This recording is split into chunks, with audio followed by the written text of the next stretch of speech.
All right, so the difference between 1.6 and Go is small in some parts, but huge in some parts. I mean, considering me, I was a sprayer in 1.6. Doing that, like the way GetRight does it now, it's a lot harder. I mean, it's still doable in very much the same way as it was in 1.6, but learning the pattern now is a lot harder than it was for me spraying in 1.6. Then again, you have the rifles, which in Go is a lot easier to tap or burst on middle or long distance compared to what it was in 1.6, and pistol accuracy have been better, I think, in my opinion. I mean, the USPS, it's really easy to tap away with that. Glock, well, it was horrible in both 1.6 and Go on distance. So I think both has its charm, in my opinion, but I would have to say CSGO is harder to master. The higher the skill bar a little bit for it, which is a good thing because the game still develops and everything. And though one thing I would really like them to see fix is, I mean, jumping around with the scout, and I mean I don't like that. It's just random. Obviously, I mean, it's good that you can buy a scout and maybe win a force up or something, but I'm not a very big fan of it. So I would have to go with CSGO on this one, even though 1.6 is always going to be a game in my heart for it.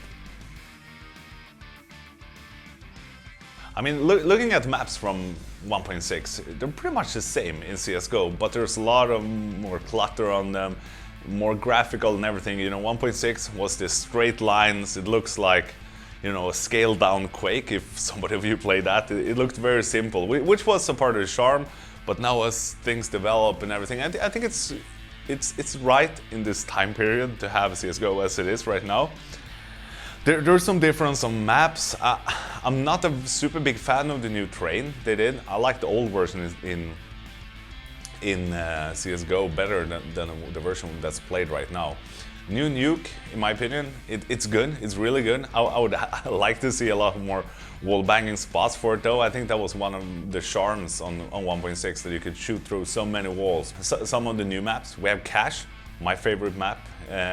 I mean, it's a great map. I don't know if you guys played Mill watching this, or Tuscan, that was played back in the old days. It was the first map named after CPLs. It was called CPL Mill. Then they switched it over to Tuscan.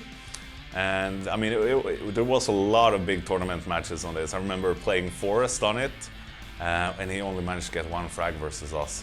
Also, the new Inferno looks really good in my opinion. I mean, the problem with Inferno before was there was too many choke points. You can abuse the Molotov smokes and, you know, putting the terrorists in such a rough spot. If you got the money and build up, so you could have all the nades everything around, it was pretty much impossible for a team unless they had a lucky pick or something to open up a bomb site.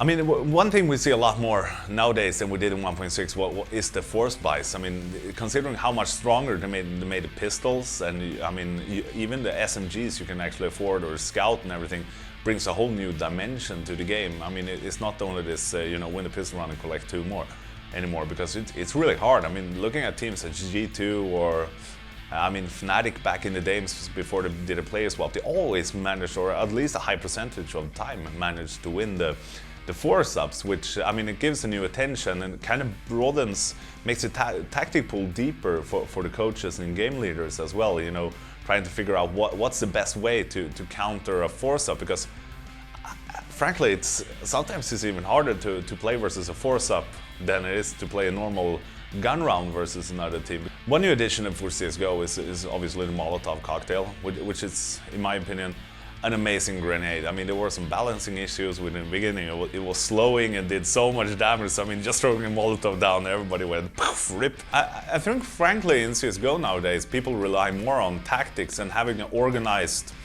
walkthrough, especially on the terrorist side. If you have an opper, you know, living on a skill like NAS, standing in an angle, you need to have a set rotation, how to, you know, flash away the AWP players, so you can't just stand there and take easy picks on pretty much every angle. So it gives... You need to practice it a lot to not use too many flashbangs before the actual push comes, but you still need to eliminate the threat of an AWP player mostly standing in position. So I mean, the smoke grenades is really good in CSGO compared to 1.6 in my opinion.